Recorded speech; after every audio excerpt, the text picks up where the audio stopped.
Okay, awesome, everyone. I hope everyone can hear me. Okay, great. So welcome everyone to Medicine Buddha. Welcome to those who are new to the practice. Welcome.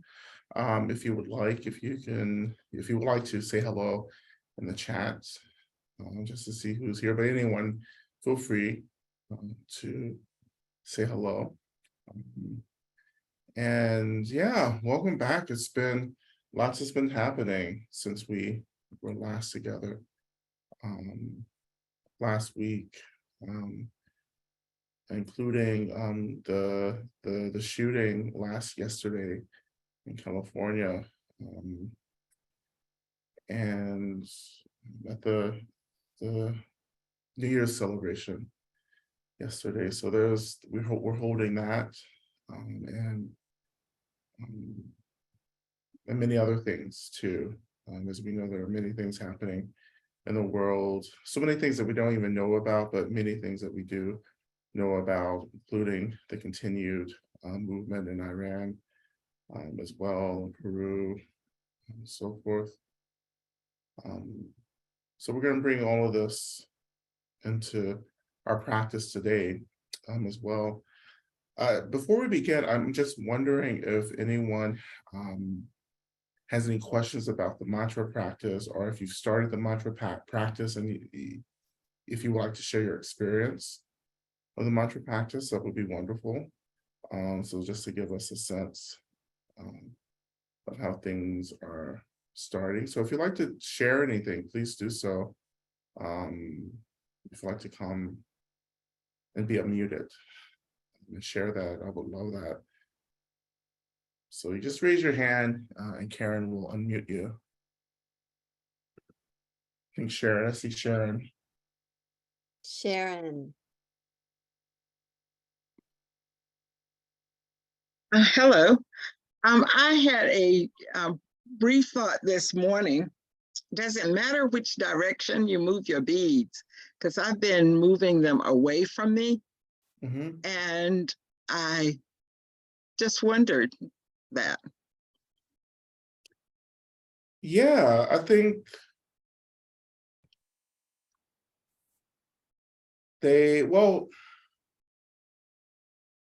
moving away from you. Oh, so you're doing. I'm rolling them across my hand So you're in going a forward direction. Yeah, so you're flicking away, not forward. That's fine. Yeah. I'm gonna try both ways and see if how it feels. You know, tactily, I've just gotten in the habit, because I have been doing the practice, daily, one mala, and the connection with Medicine Buddha varies from day to day. Some days it's a very deep and intense experience, and sometimes my mind is like a monkey on crack, and also I have to keep coming back to the focus on Medicine Buddha. And so it has been a nice practice and a discipline, but very, very similar to other meditation practices that I have engaged in. And so I am looking forward, as I kind of build up experience with this practice, if the kind of tactile anchor of the beads helps me to quiet and get into that meditation space more easily. I expect that to happen because I'll associate it with that activity in that state. Right. So that's been my experience. Yeah. Thank you for sharing that. And I would add just one thing to that. Even when like your mind tends to be or feel really unfocused, even that experience of being unfocused is an expression of the deity as well. Say more about that. Well, here's the spiritual hack here, because it took me years for me to understand this circular kind of logic, but really the mind of the deity is our mind, right? And so everything emerges from the emptiness and space and energy of our minds. So even the movement of the mind is still an expression of emptiness itself, which is the deity's mind, which is our mind. You see how it keeps going in circles? It keeps coming back to emptiness. Like there's nothing happening outside of the arising of emptiness itself. Right? Okay, Yeah. mind blown. Yeah. Or, I always say the waves, right? So all the waves rising is just the ocean, right? It's just water, but they're just taking on a different form. All the waves return back to the ocean because it is the ocean. So the business of the mind is just the expression of the mind itself. It's our relationship to that busyness that creates this kind of specialness. My mind is special. It's different right now because it's agitated, but like mind is mind. So like you can just notice it and say, oh, I'm so distracted, or I'm tired, or whatever. You can use that language. But then the second thought is, and everything is just an expression of my mind. And if my mind is also the deity's mind, then this is also the expression of the deity, right? If I'm practicing medicine Buddha, this is just an expression of medicine Buddha's mind. I have resistance to medicine Buddha's mind being distracted and unfocused, but I'm going to sit with that. That's the problem. That's your, like if you always reside in the view of things, right?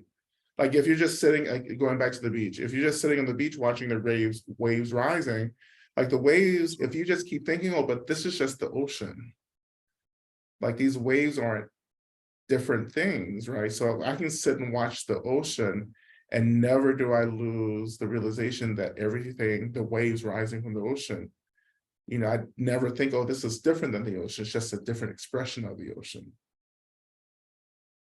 Right? I think this is the training that we want to take into our daily lives, right? It's like we keep thinking that there's something extraordinary and new that arises outside of emptiness, but there isn't.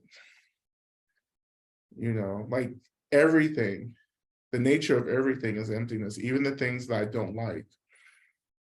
Like everything is an expression. You have to, for the matrix to be disrupted, you have to see everything as the matrix to begin with. Or in this case, right? This is mind, everything is mind, this is an expression. This is an illusion. There's nothing that can possibly happen outside of the mind. And so if we train to develop agency, and agency in this case is like just the recognition, that actually nothing is really happening to begin with. Right? If we can rest in that, then there's an agency that awakens, right? Because my agency is really about how I can divest from reactivity. Yeah. Mm-hmm. Okay. Mm-hmm. So we have 5 people with their hands raised, and Andy has a question in the chat. Yale is next, and then Sean. Okay.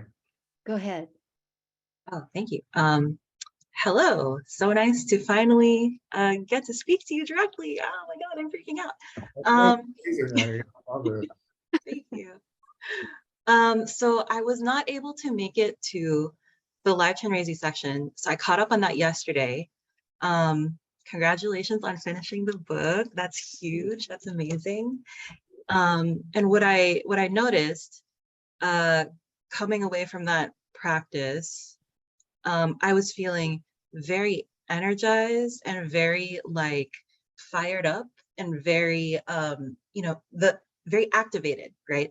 But in comparison, most days when I leave Medicine Buddha, and I have been here since like last year, most days I feel much more settled and calm and like, I don't know, stabilized. So I was wondering if you could talk a little bit about the, wow, very different, you know, Yeah, experiences. Yeah. because we're doing two different things, and Therese, we're working with fire. Okay. Fire element on purpose. So this isn't traditional, but this is, I have to remind the new people, this isn't like the Buddha didn't teach what I'm doing. But as we say, right, it doesn't really matter, right? Because there are so many traditions, lineages, and practices and deities who are working in collaboration with the wisdom deities, like Medicine Buddha and so forth. So Medicine Buddha can express in so many ways and forms, and we have to open up to the complexity of that. But so with Shinrezi, right, I chose fire in order to begin to activate the heart chakra, right? So it's just like a boost, and so that's going to be a kind of activation, and energy coming from there, right? And Medicine Buddha, in our practice, is not as aggressive as working directly. We do work with chakras, but not so directly as we do in Shinrezi. Yeah. I just thought that was really interesting. I mean, I enjoy them both. And happy to learn all different kinds of practices because I will have different needs on different days. So I thought that was just amazing. Yeah. So thank you. Yeah. And then of course you can pray you can ask for what you need from the practice, no matter what it is, as well. And some people do, and on the other hand, some people do find Medicine Buddha activating as well, in the same way you may find Shinrezi activating too. So these energies hit us differently because we're all, our energy bodies are all in different states and different expressions. Which is the beautiful part about this, because I just love how people meet practices differently and experience them differently, right? Okay, awesome, thank you. Sean is next. Okay. Hi, this is my first time doing mantra practice. And I have kind of a similar question. Like, it does feel really activating for me. Like, it feels like I'm moving energy. Like, it feels like an energy work practice. And I'm wondering, I feel guided to move my body to move the energy through. And I'm wondering if that's okay, or if I should try to keep still. No, you should move. If you feel compelled to move, please move and dance, anything. Because that's the movement is a part of the practice. Movement helps us become the deity, actually. So yeah, just whatever you feel compelled to do, just explore it and see what happens. Okay, great, thank you. Yeah, it's just so different from what I was used to from meditation. So yeah. And what just be curious, what meditation did you come from? What practice? I mostly just do mindfulness meditation, like Zen tradition. So it's very much just sitting, being aware of everything. But it's just a very different kind of thing with moving the energy around.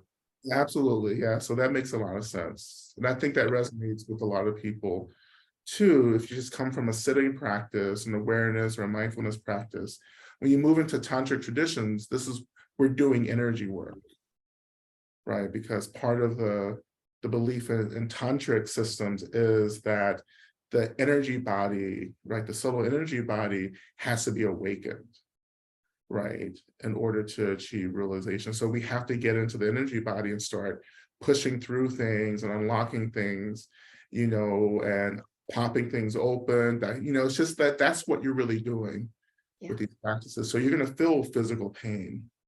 Or not necessarily pain, but physical sensations, right? when I started sitting with with Swami Jayadevi, who some of you met in October at our retreat, I would go to sessions with her. I'd never done all the Shakti practice, but she just kind of like opens you up, and like it was so hard to move afterwards. And she would always say, "This is why we do yoga." Like this is why we're moving, because we're moving through this energy that's awakening, right? But at the beginning, I've been doing yoga probably longer than I've been doing meditating. Actually, I've been doing yoga longer than I've been doing Buddhism. Yeah, it's just like I was like, why am I in physical pain after like doing a few breath practices and some mantras, visualizations, right? Because I hadn't gone through that in my training, right? But it was a different kind of energy. Shakti is a different energy, right? For those of you who said, I know Karen has said some of the great ones, and it just took me a while to understand that, like, yeah, the physical body is impacted as well as the energy body begins to awaken. And when I say awaken, energy starts moving and circulating. Energy should always be moving in the energy body, not stuck. And so when we have stuck energy, that physically translates into trauma. And so when you start working through stuck energy, it's going to be really painful. Be it visualization, mantras, movement, because you're cracking open this hardened shell. It's like a scab. It's like ripping open a scab to get blood moving. So yeah, so this is some of the things that are happening. They're not dangerous, right? They're just different. Like we're activating like early traditions of like Buddhism or meditation. The earlier schools of Buddhism aren't so concerned with the body as we are in the later schools, like Tantra and Vajrayana and so forth, right? Of course, that focus on the body is an intersection coming from other popular movements in Southeast Asia during the time of the development of Buddhism. So you have the Vedic traditions coming up, which are, Vedic practices and beliefs and philosophies were kind of scattered. They weren't like this whole thing that we consider a Vedic, knowledge, but regardless, you had these systems of practice going maybe, let's see, maybe 2,500, 3,000, maybe 3,500 years before the Buddha came along, right? So the Buddha, this is the thing about religious education that I think is really important, because I think a lot of Buddhists come into Buddhism and just say, oh, the Buddha invented all of this stuff. And even Tantra, Vajrayana, Tibetan Buddhism is an indigenous practice that's mirrored and reflected in every indigenous community on this planet, right? So people are like, oh my God, Tibetans invented transmissions and working in different realms and this and that. I'm like, no, this has been going on for a while, right? So this kind of idea that one culture invented something really doesn't make sense, because once you get into the real study and experience of the unknown, like the unknown has always been, not the unknown, but the unseen is constantly speaking to everyone. Some people are listening, some people aren't, so anyway, I'll leave it there for now. Emily. Hey, so I don't know that I have a clear question. I just wanted to share what it's been like for me a little bit, and I'd love to hear your thoughts. This has been really cool for me because the first type of meditation I learned when I was like 15 was mantra meditation using a mala. And then over the years, I kind of moved away from it more into, also like that teacher, I don't have a great like his like relationship with. It kind of ended on a bad note. But I took the practice with me because I was very clear about like he did not invent this and like the practice is its own thing. But it's really cool to kind of like move through like Vipassana meditation, other types of meditations, and then just kind of like come back to this and see how different it feels in my body now. For me, it also feels very like activating energetically. Like I feel the mantra like very, very resonant in my like heart chakra area and definitely throughout my whole body. Like for me so far, it's been very pleasant, which I'm grateful for. And somebody a couple weeks ago shared that their voice changed when they were chanting, and I found myself experiencing that too, that my voice was getting like deeper and more like multi-tonal, which was pretty cool. And yeah, and as I eased into the practice, I definitely found my mind wandering more like later in the week of like I kind of got the hang of the mantra. But you saying last week, like reminding us that like coming back is the practice, it was like I was able to like not beat up on myself about it. So yeah, it's been like really powerful and very like activating. Yeah. Yeah, absolutely. Thank you for that sharing. Yes, yeah, activation, I think sometimes we can get a little uneasy with those experiences of activation because they can feel very much like trauma responses, actually, and this is very, trauma awakening, tantric practice. I mean, there's so much there, right? Because in tantra, you are using the energy of trauma to get free, right? So there's a kind of courage that we're working with, or we have to actually awaken for us to move into that really volatile energy,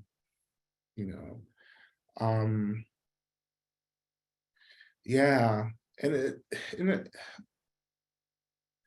we want to get to a place where you like in the stillness of everything, you just hear the mantra, right? But when I say hearing the mantra and the stillness of everything, it's not like we're sitting and listening to, teata, and they can say when it's still. Like what's really happening is that like the mantra is just an expression of emptiness, right? And so what mantra is tuning us into is the emptiness, the essence, really the essence of everything. And when I talk about hearing the mantra, what we're doing is just like relaxing into emptiness itself. And that you begin to feel that expression of emptiness in all phenomena, right? And that's when you really start moving from reactivity to responsiveness.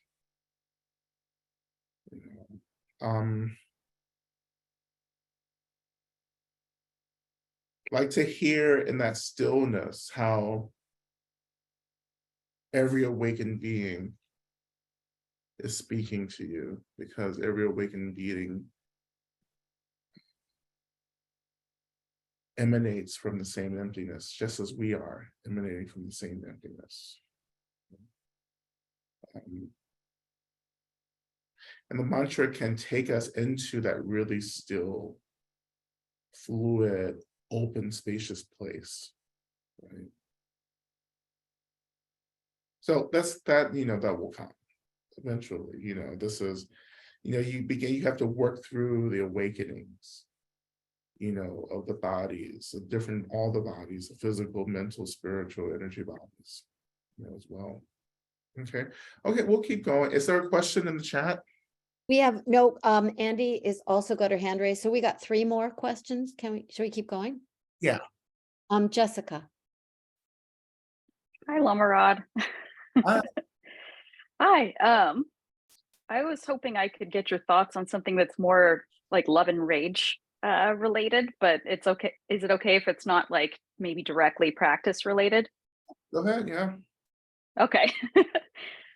So I have had something like really emotionally intense happen today where I had an interview and I got a job today, dream job, which is really good news, right?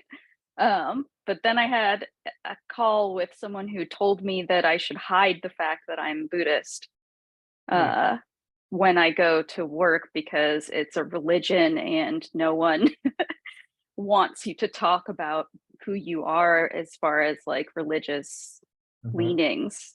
Right. And it just like triggered me, and I've been triggered all day ever since, doing like tar practice, just like reaching out for the yidam.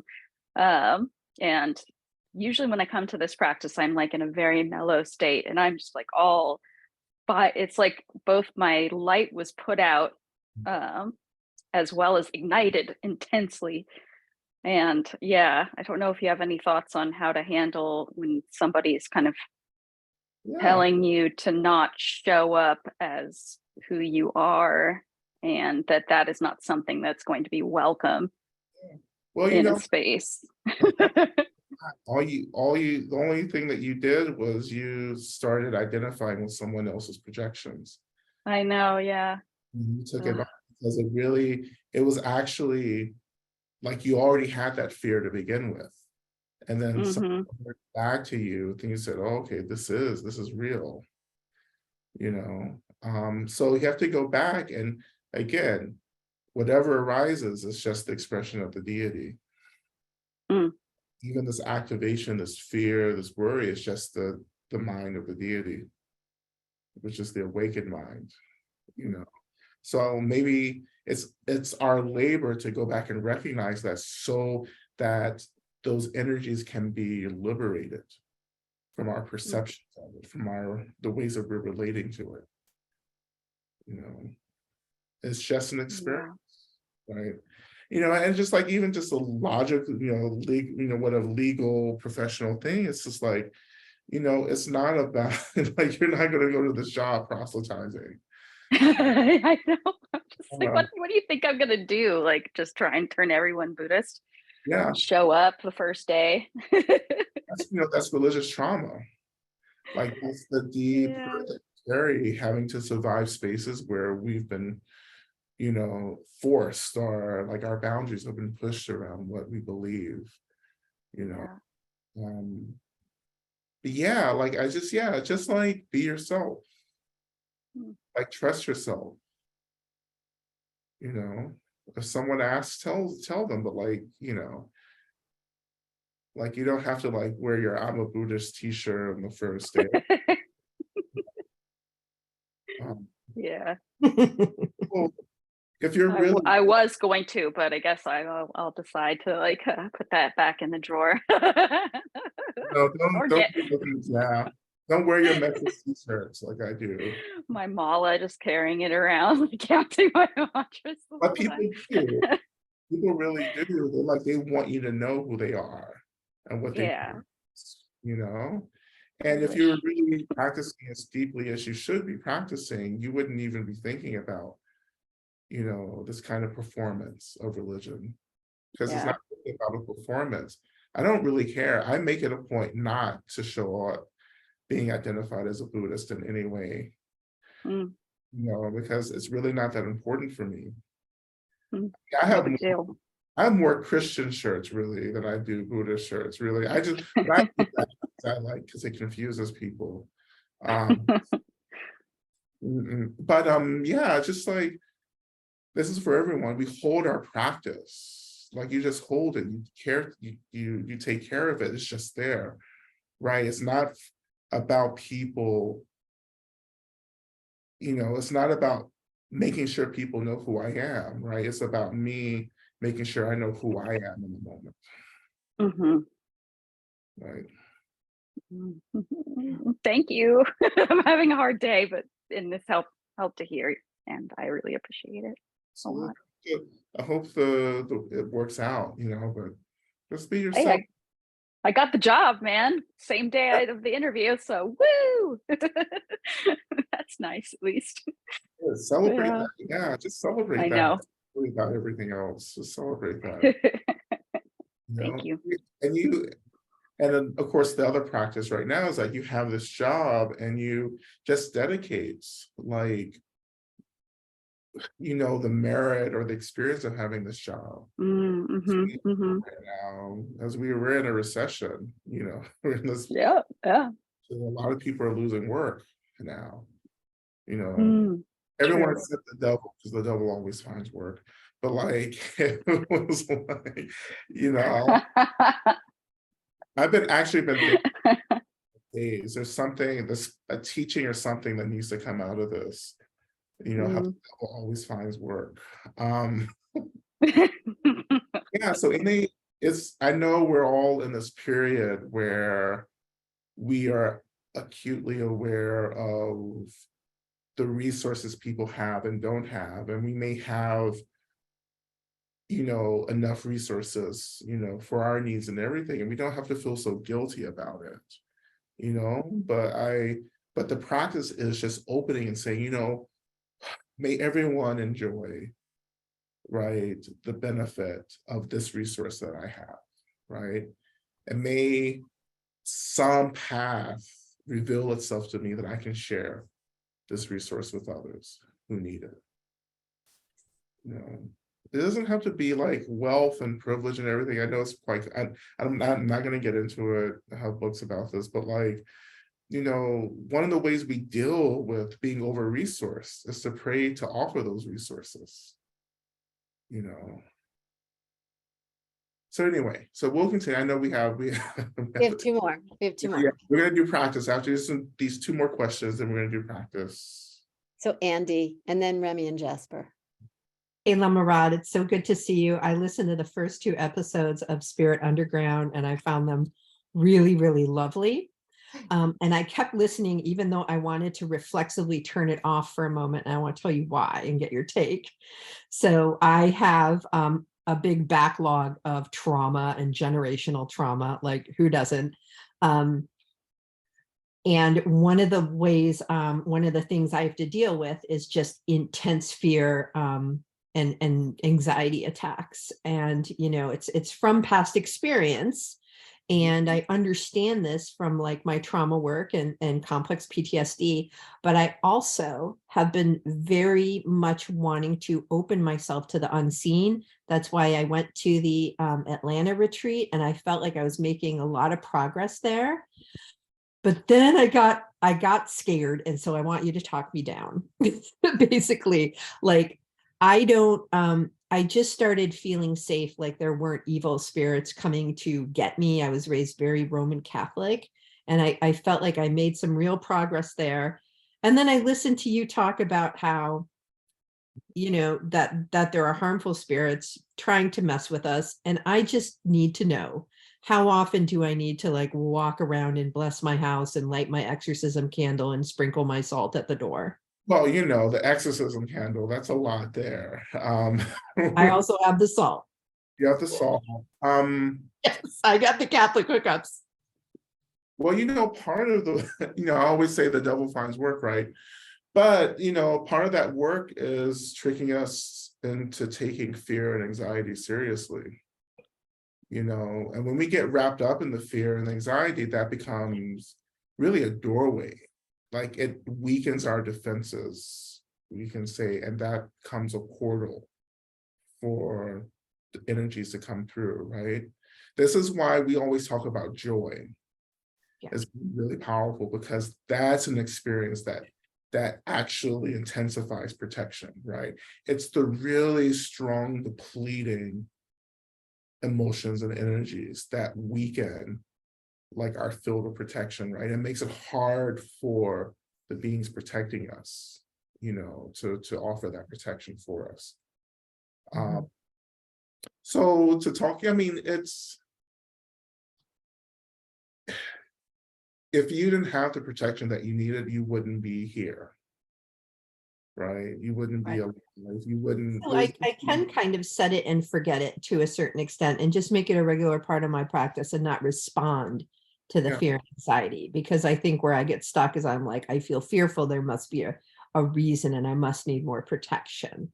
But I think it's a slippery slope. It is.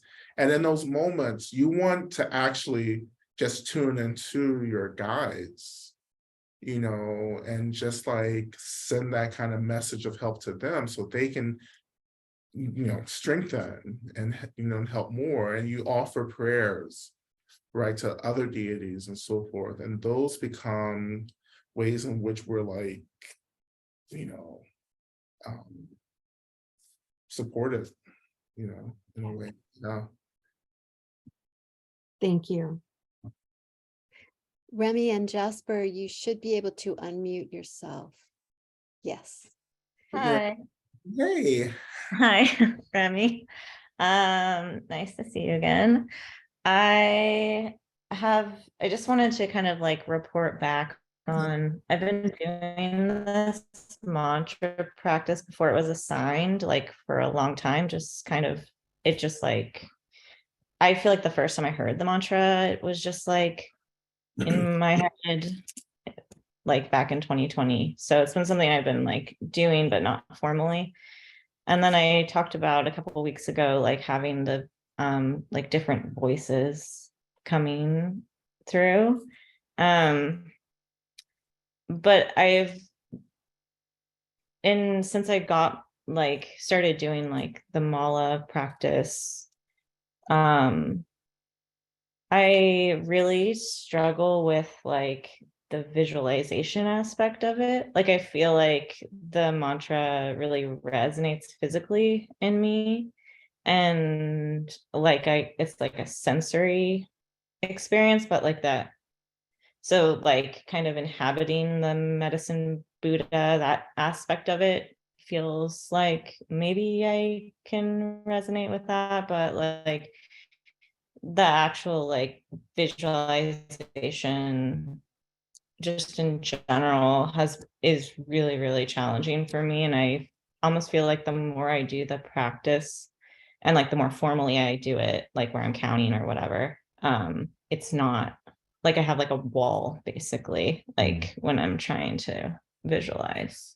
Right. So just wondering if you had any. Yeah, don't visualize then. Yeah. Like, and I think that maybe other people are experiencing that too.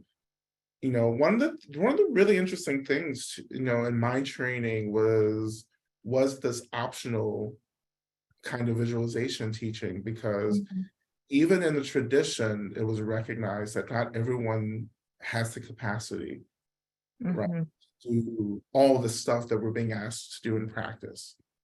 Right. So you let go. Visualization is often the hardest, and you let go. It's like, no, you don't have to. But what my teacher would say was that at least have a belief or a conviction that whatever we're supposed to be visualizing is happening. That makes sense to me. I definitely have a lot of other, like I have a lot of physical sensations, like my chest and my throat a lot. And then the other thing is that when like Jasper and I did the practice together, like we chanted together, and when we did that, like I felt like, oh, like I guess it's just practicing with another person, just like a much more intensification of like the impact of the mantra on my body. And feeling like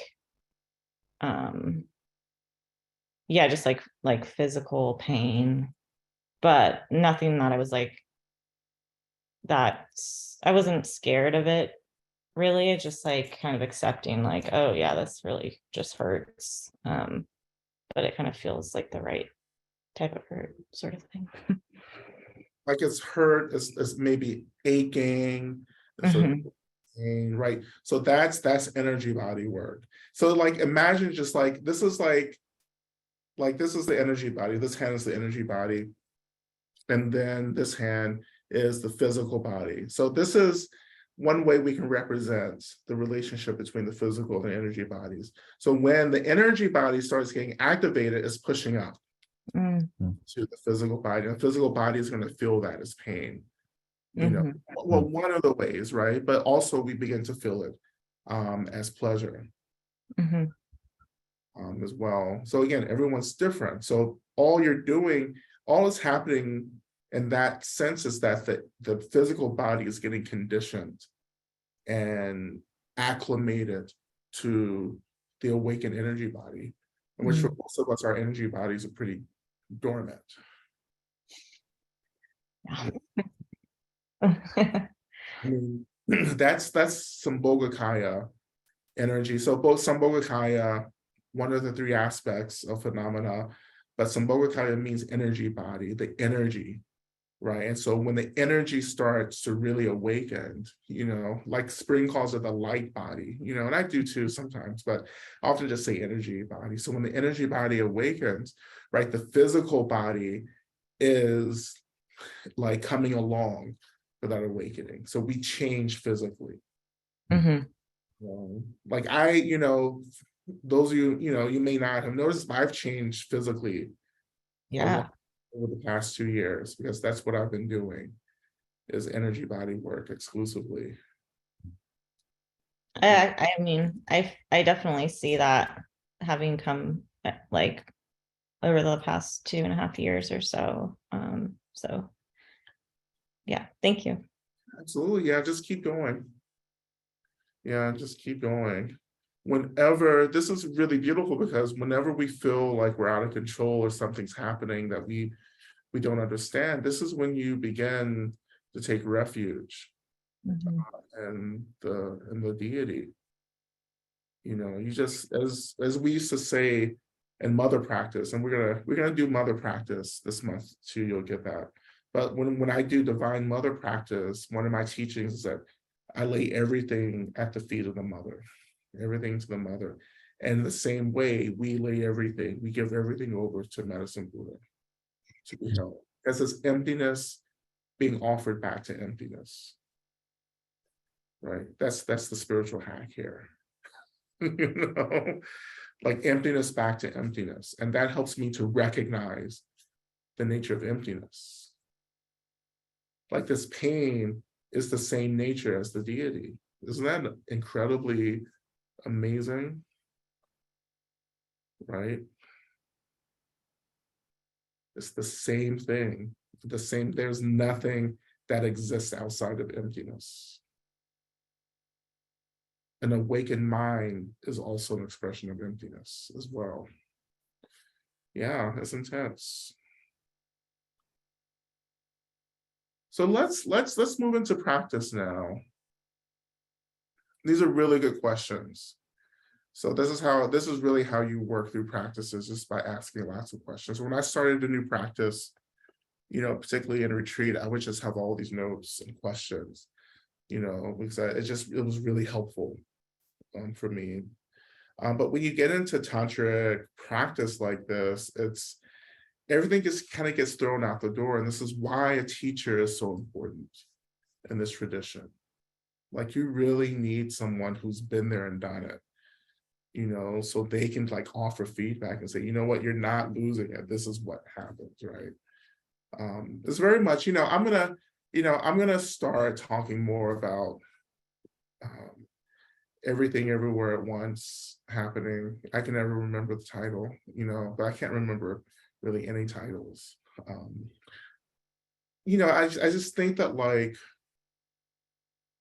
with with Michelle Yeoh's character, Evelyn, I think is her name in the movie, it's just like when your consciousness starts expanding, right, it's going to seem like you're losing it, right? Because you've been so linear your whole life. Like, we're trapped in linearism, right? But like, actually the mind is happening, everything's happening at once, like our minds are everywhere at once, having countless experiences across different dimensions and planes and all kinds of stuff, right? And what you're training to do is just to hold it. Just like, okay, yeah, I'm in multiple places at once, doing multiple things at once, right? And it's okay. You have to make this stuff normal and almost borderline boring. it's like, it's easy. I know some of you get some realization. I know I've talked to so many people, you get a little piece of realization, and all of a sudden, you're hanging up that shingle as a guru. I mean, that's what happens, right? Like, you're like, oh, I'm a guru, right? And it's wonderful, but like you can't get distracted by this. This is the point. No matter how awakened you are, the point is that you're just getting aware. Like, the point isn't to go and start selling fortunes, and taking that to Broadway, right? But the point is that, like, no, I'm just becoming aware. Like, I just know more. And if I know more, I'm less violent. Like, I'm less hateful, I'm less isolated, I'm more loving. Like, love, compassion, joy, gratitude are expressions of the space that we're finally beginning to identify with. That's the point, And just, yeah, it's normal, right? And sometimes, like, the normalcy also means that it will be quite lonely, and that's okay too. I know some powerful healers, right? Who just wander through the world as ordinary people. They go to the grocery store, they do what they do, and people just, they don't even see that there's this person standing beside them at the grocery store who can actually heal them from some real intense shit, if they could just believe that,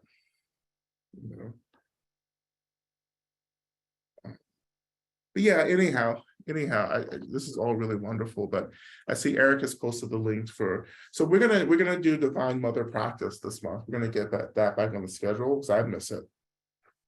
Of course, Rachel is still doing, I think, the Tara practice.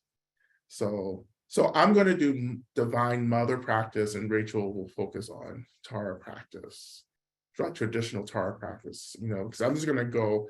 I just want to go into the Mother, by any means necessary, right? Which Tara practice is, I don't know which Tara practice. My Tara, well, Rachel does traditional, like, Tara practice, Kagyu Tara practice, green Tara. Yeah, green Tara practice. But she does all the 21 Taras as well. Yeah. Tara, yes, Tara is Tara. Like, yeah. I know there's an intense pressure to turn this into Divine Mother practice at this moment, because whenever I turn my mind to the mother just opens and it's like, let's do something. Don't you want to come and be here with me? Like, no, we're doing Medicine Buddha right now. So, and therefore we shall remain with Medicine Buddha. But we were doing Durga at the end of practice. So we may do Durga at the very end of practice tonight. So let's start.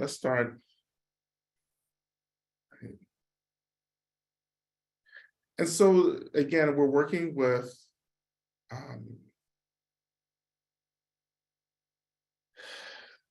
absorbing energy, right? Taking energy. I want to continue working with just some gentle heart chakra work, and some really gentle light energy awakening, and just see how this can take care of us, right? Because we're still in winter, right? So we're still gathering energetic resources to get to the spring, to the awakening, okay? So as always, allowing yourself to come into a position that feels appropriate for you.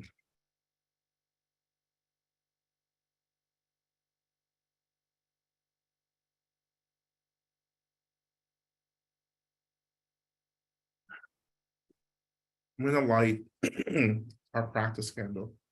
If you have a practice candle, you can go ahead and light it in your space. It's hard to see the flame with the ring light, but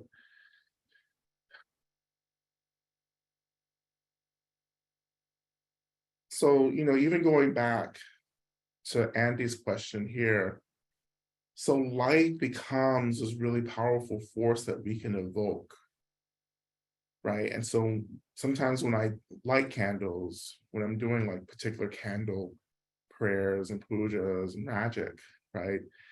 I feel the energy of light as a force field beginning to expand and protect me, my home. We can imagine that the protective energy of this light begins to hold people that we're praying for, people that we're concerned for.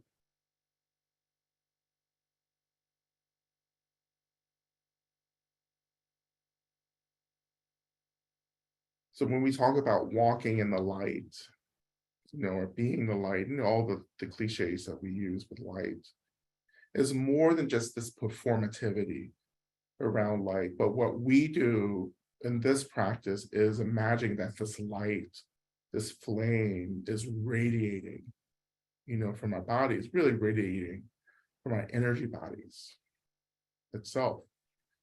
So this flame, right, is just awakening the energy body.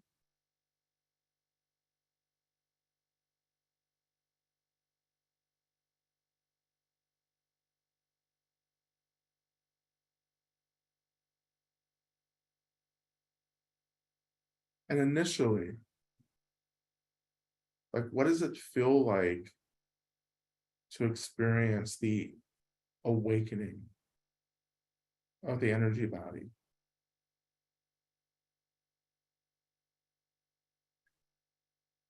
And so maybe I can help with this as well. So maybe we began by bringing an awareness to our skin. Let's start with our skin, just the skin that's covering, our muscles and bones and tissues. The sensation of skin.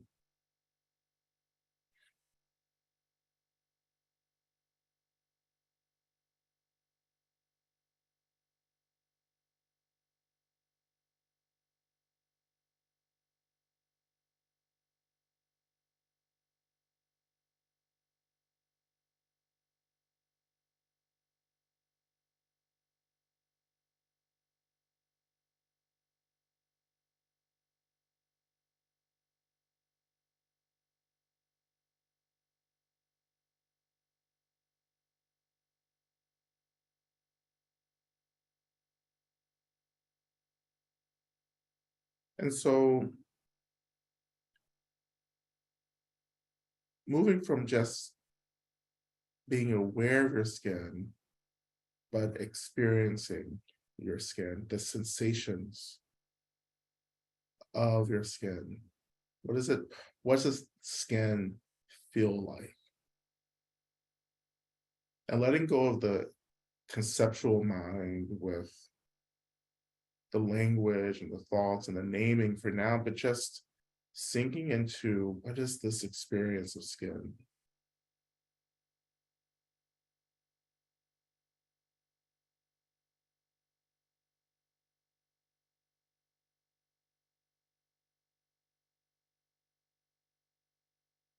And we're doing this because we start to get to the energy body. We start with identifying the physical body.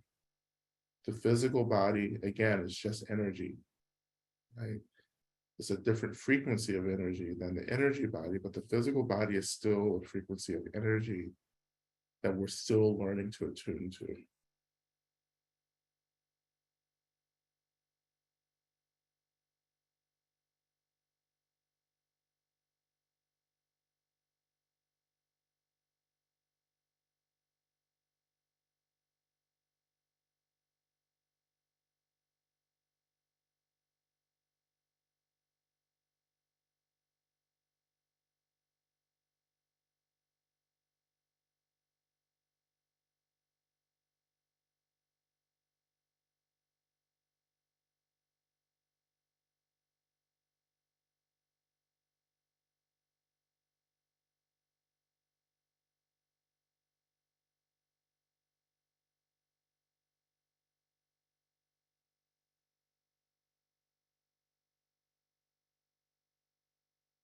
Now, letting that awareness sink a little deeper under the skin to begin to become aware of our muscles, our bones, tissue, organs. And again, what is the experience of this part of our bodies?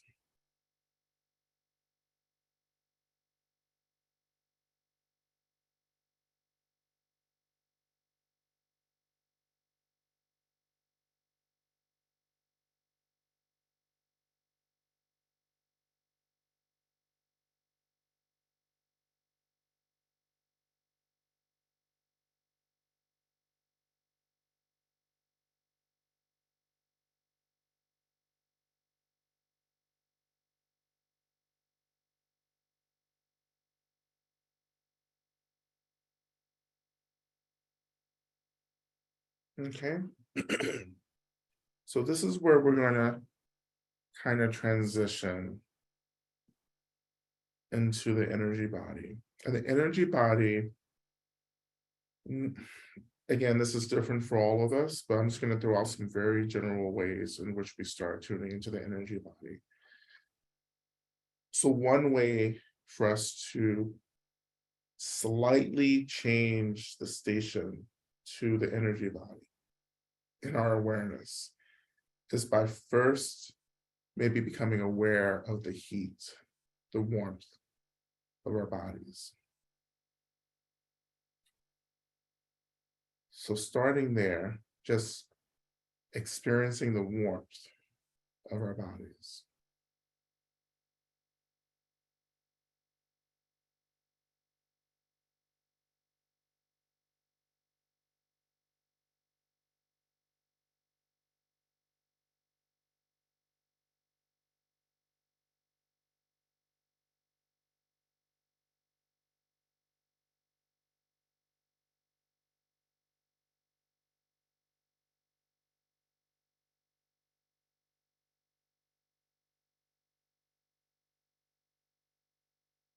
So as some of you are doing this, you're actually, I know some of you are getting warm, you're getting hot. And that's okay, this is part of the practice.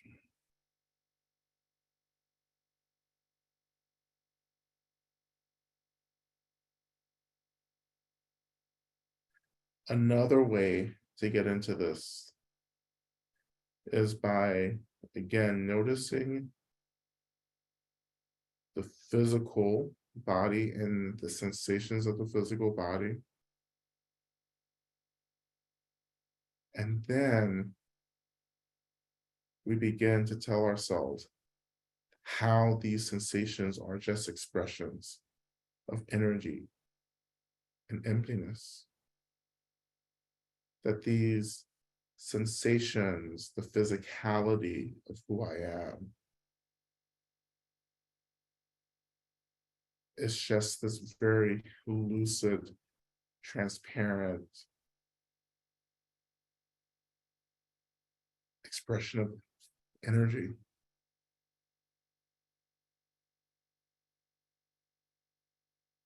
And so sometimes when we do that, when we have that contemplation, the physical body sometimes opens and becomes really fluid and dreamlike. And that becomes a doorway into the energy body. This fluidity, the translucent quality, the warmth that we're connecting to, these are expressions of the energy body, of the light body.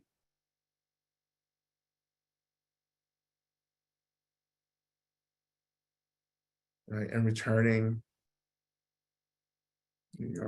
our attention back to light, we begin to imagine that our energy bodies now begin to gently glow and radiate this warm white light.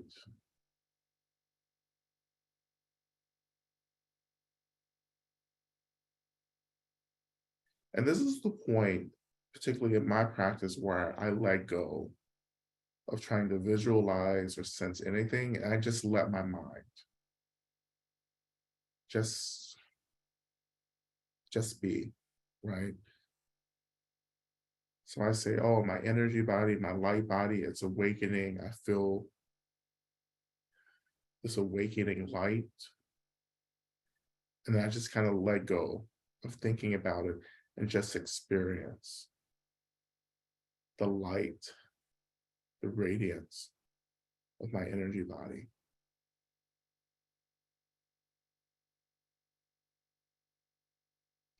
And from here, we're going to move into the main mantra, Teata, for a couple of minutes. Then we're going to offer the prayers today, today. Go back into the mantra and probably end with a little Durga.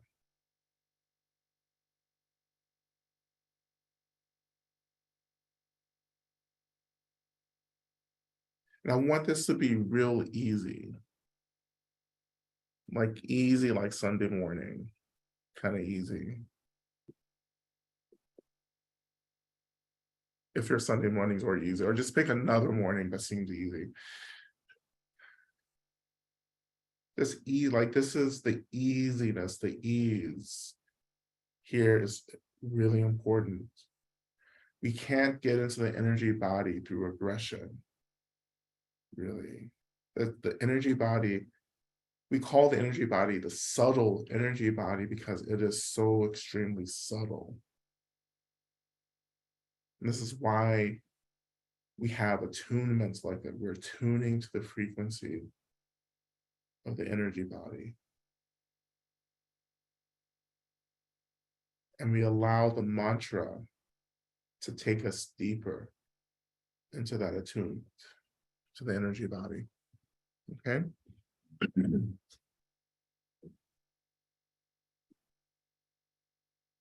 So, and you can chant the mantra, you can listen to the mantra. But if you're new, just listen to the mantra for now. And just feel the mantra actually expressing itself from your energy body.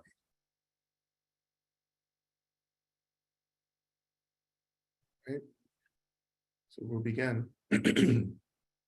O te adon beyenze, beyenze, ma beyenze, razo sumo gate sua.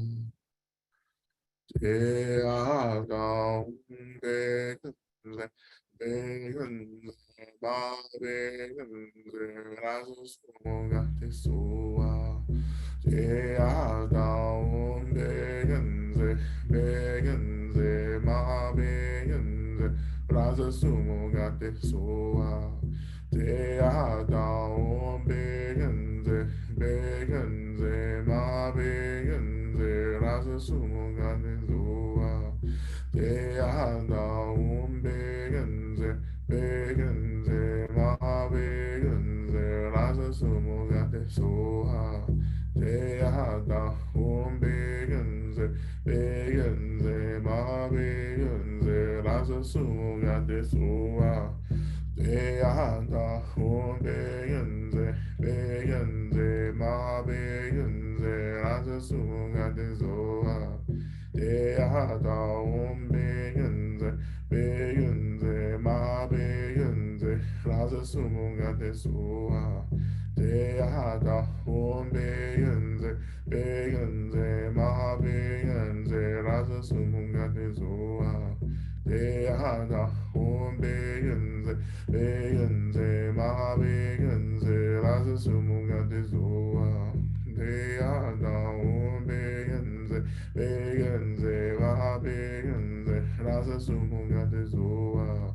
Te adon beyenze, beyenze, ma beyenze, raza sumo gate soa. Te adon beyenze, beyenze, ma beyenze, raza sumo gate soa. Te adon beyenze, beyenze, ma beyenze, raza sumo gate soa. Deyada Om Begenze, Begenze, Maha Begenze, Raza Sumagade Zoa. Deyada Om Begenze, Begenze, Maha Begenze, Raza Sumagade Zoa. Deyada Om Begenze, Begenze, Maha Begenze, Raza Sumagade Zoa. Deyada Om Begenze, Begenze, Maha Begenze, Raza Sumagade Zoa. Deyada Om Begenze, Begenze, Maha Begenze, Raza Sumagade Zoa. Deyada Om Begenze, Begenze, Maha Begenze, Raza Sumagade Zoa. Deyada Om Begenze, Begenze, Maha Begenze, Raza Sumagade Zoa. Deyada Om Begenze, Begenze, Maha Begenze, Raza Sumagade Zoa. Deyada Om Begenze, Begenze, Maha Begenze, Raza Sumagade Zoa. Deyada Om Begenze, Begenze, Maha Begenze, Raza Sumagade Zoa. Deyada Om Begenze, Begenze, Maha Begenze, Raza Sumagade Zoa. Deyada Om Begenze, Begenze, Maha Begenze, Raza Sumagade Zoa. Deyada Om Begenze, Begenze, Maha Begenze, Raza Sumagade Zoa. Deyada Om Begenze, Begenze, Maha Begenze, Raza Sumagade Zoa. Deyada Om Begenze, Begenze, Maha Begenze, Raza Sumagade Zoa. Deyada Om Begenze, Begenze, Maha Begenze, Raza Sumagade Zoa.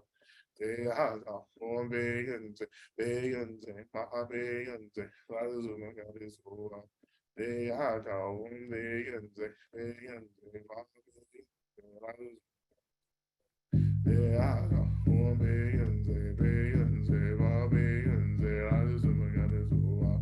Deyada Om Begenze, Begenze, Maha Begenze, Raza Sumagade Zoa. Deyada Om Begenze, Begenze, Maha Begenze, Raza Sumagade Zoa. Deyada Om Begenze, Begenze, Maha Begenze, Raza Sumagade Zoa. Deyada Om Begenze, Begenze, Maha Begenze, Raza Sumagade Zoa. Deyada Om Begenze, Begenze, Maha Begenze, Raza Sumagade Zoa. Deyada Om Begenze, Begenze, Maha Begenze, Raza Sumagade Zoa. Deyada Begenze, Maha Begenze, Raza Sumagade Zoa.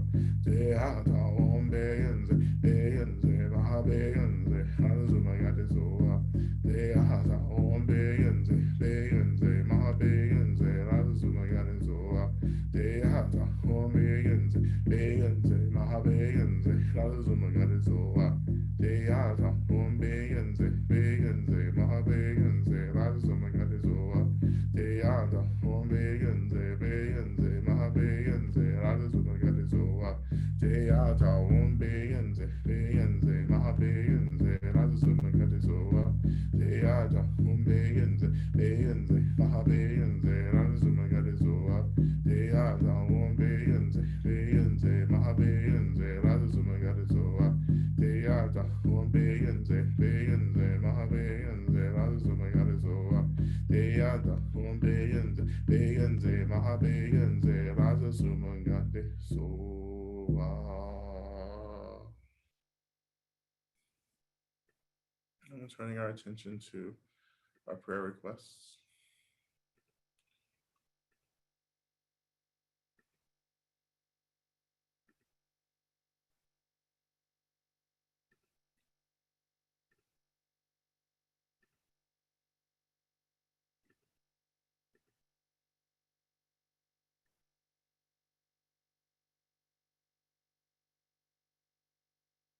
And as usual, we call into the space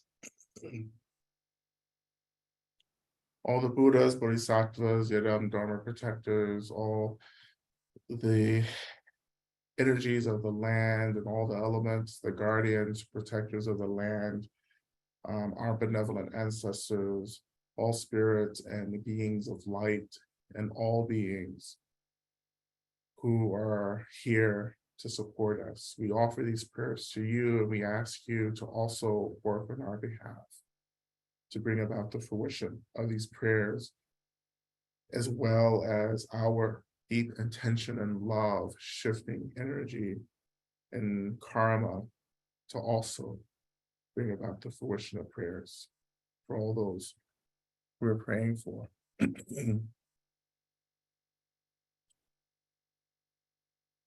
We're offering prayers for Crystal as she moves through the process of grief. Offering prayers for Bev, who is suffering from long-term consequences of addiction. We're offering prayers for an easeful midterm. Offering prayers for my single mother, friends who have left abusive situations, and that they may have the healing that they need, and the support and the kindness to be able to raise their precious children with all the love and wisdom they deeply long for. We're offering prayers for their children that they may find healing, love, peace for all their wounds. Offering prayers for all women and children and all people seeking to live a life free of violence and domestic abuse. We're offering prayers of gratitude to Lama Rod, Lama Justin, and this beautiful Sangha, and to all of our benefactors. We're offering prayers of gratitude for always having when I need to take the next step, and when I truly don't, I am given rest and consolation. Offering prayers of gratitude for my family and my communities. Offering prayers for my daughter to have connection, care, and loving relationships to support her in her life. Offering prayers of gratitude for my sisters and I being kind and loving with one another as we deal with our mother. Offering prayers of gratitude for my spiritual benefactors, and that the one I am fighting with, that we reconcile soon. Offering prayers for A and I as we go through couples counseling to gain new levels of intimacy and care. Offering prayers for all the creatures of this earth. Offering prayers that may we all get free as quickly as possible. Offering prayers for me that I get the help and support I need. Prayers to invite loving and supportive people into my life. We're offering prayers for Monterey Park that the survivors and their families receive the support and resources they need. Offering prayers for everyone living with disability, chronic illness, prayers for everyone who is involved in a caregiving role. Prayers that Katsu, my friend's pet, recovers from cancer. Prayers for the women leaders in my group. Offering prayers that my students can learn to be nicer to themselves and others. Prayers that my parents can become less judgmental and feel more ease. Prayers that my uncle David continues to heal from major heart surgery and sepsis. Offering prayers for Jenny as she prepares to transition from this realm, and Ruth, who is struggling with this. Prayers for Anne and Jerry as they prepare for memory care. Offering prayers for my friend Beth, her ill father, her mother struggling with memory loss, and her cat, Hoku, who was just passed into the bardo last night. Offering prayers for Joyce, looking at possible scary pulmonary diagnosis. Offering prayers that I continue to trust myself, stay present, and practice authenticity. Prayers for Mom, may she experience ease, love, and compassion. May all those responsible for her care feel the same.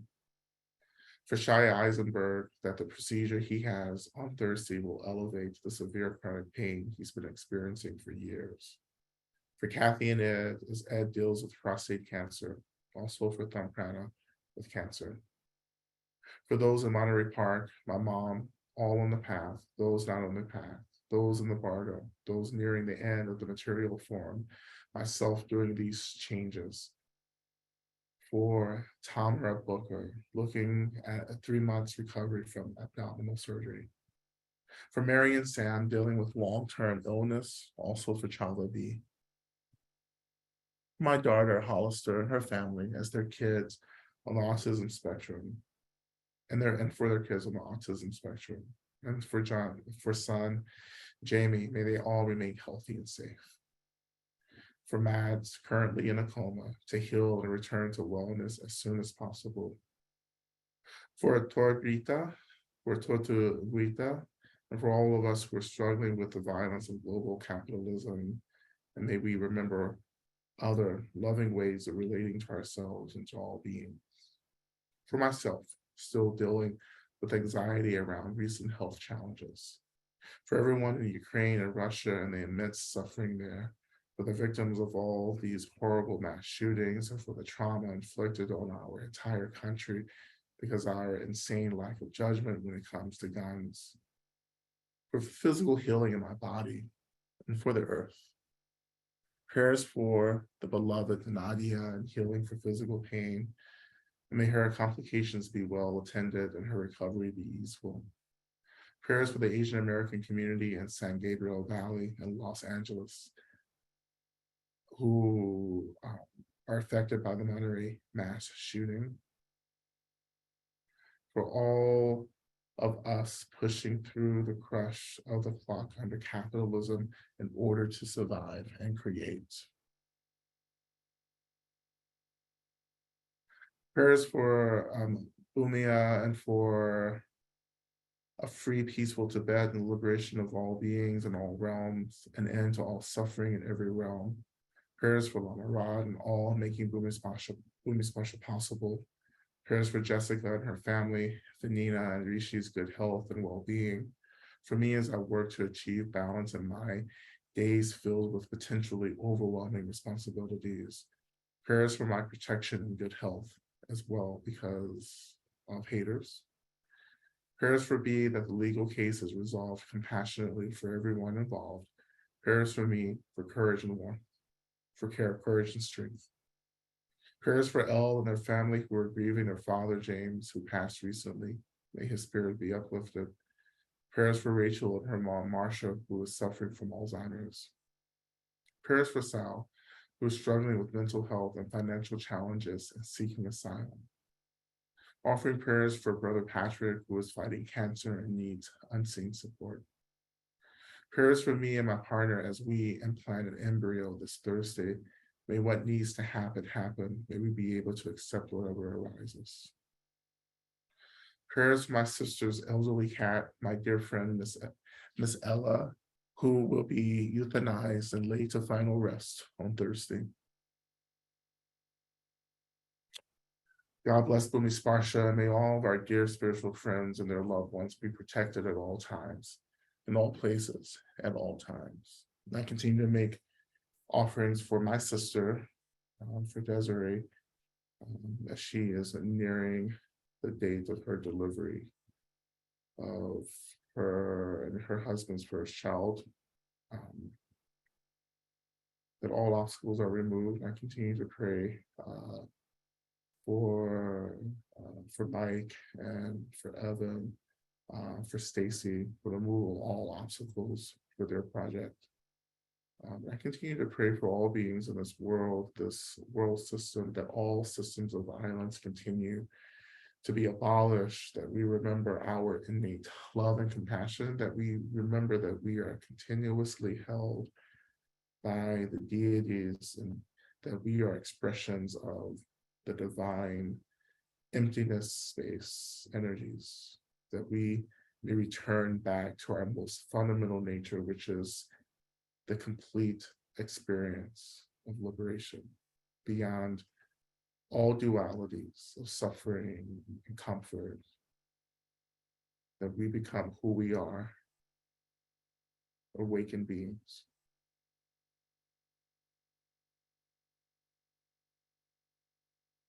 And returning back to our mantra practice now, and just for a couple of moments, just continuing to allow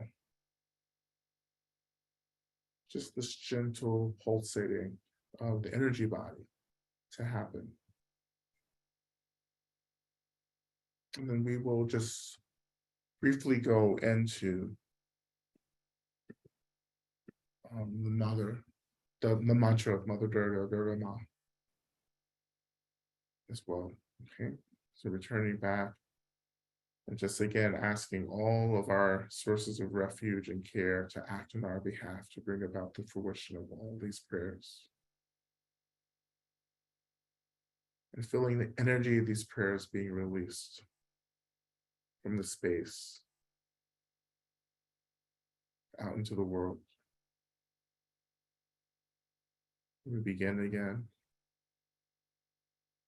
O te ahata umbeyenze, beyenze, ma beyenze, raza suga te sua. Te ahata umbeyenze, beyenze, ma beyenze, raza suga te sua. Te ahata umbeyenze, beyenze, ma beyenze, raza suga te sua. Te ahata umbeyenze, beyenze, ma beyenze, raza suga te sua. Te ahata umbeyenze, beyenze, ma beyenze, raza suga te sua. Te ahata umbeyenze, beyenze, ma beyenze, raza suga te sua. Te ahata umbeyenze, beyenze, ma beyenze, ma te sua. Te ahata umbeyenze, beyenze, ma beyenze, raza suga te sua. Te ahata umbeyenze, beyenze, ma beyenze, raza suga te sua. Te ahata umbeyenze, beyenze, ma beyenze, raza suga te sua. Te ahata umbeyenze, beyenze, ma beyenze, raza suga te sua. Te ahata umbeyenze, beyenze, ma beyenze, raza suga te sua. Te ahata umbeyenze, beyenze, ma beyenze, raza suga te sua. Te ahata umbeyenze, beyenze, ma beyenze, raza suga te sua. Te ahata umbeyenze, beyenze, ma beyenze, raza suga te sua. Te ahata umbeyenze, beyenze, ma beyenze, raza suga te sua. Te ahata umbeyenze, beyenze, ma beyenze, raza suga te sua. Te ahata umbeyenze, beyenze, ma beyenze, raza suga te sua. Te ahata umbeyenze, beyenze, ma beyenze, raza suga te sua. Te ahata umbeyenze, beyenze, ma beyenze, raza suga te sua. Te ahata umbeyenze, beyenze, ma beyenze, raza suga te sua. Te ahata umbeyenze, beyenze, ma beyenze, raza suga te sua. Te ahata umbeyenze, beyenze, ma beyenze, raza suga te sua. Te ahata umbeyenze, beyenze, ma beyenze, raza suga te sua. Te ahata umbeyenze, beyenze, ma beyenze, raza suga te sua. Te ahata umbeyenze, beyenze, ma beyenze, raza suga te sua. Te ahata umbeyenze, beyenze, ma beyenze, raza suga te sua. Te ahata umbeyenze, beyenze, ma beyenze, raza suga te sua. Te ahata umbeyenze, beyenze, ma beyenze, raza suga te sua.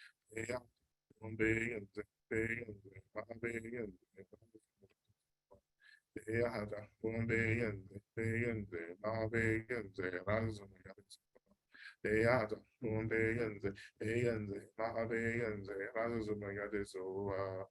Te ahata umbeyenze, beyenze, ma beyenze, raza suga te sua. Te ahata umbeyenze, beyenze, ma beyenze, raza suga te sua.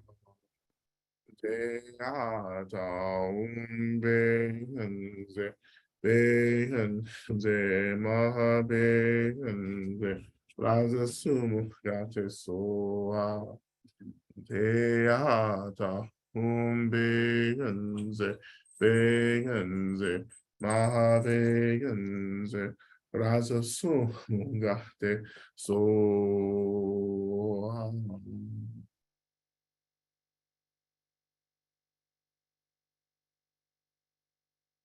And continuing to connect to, in whatever way, this experience of the energy body.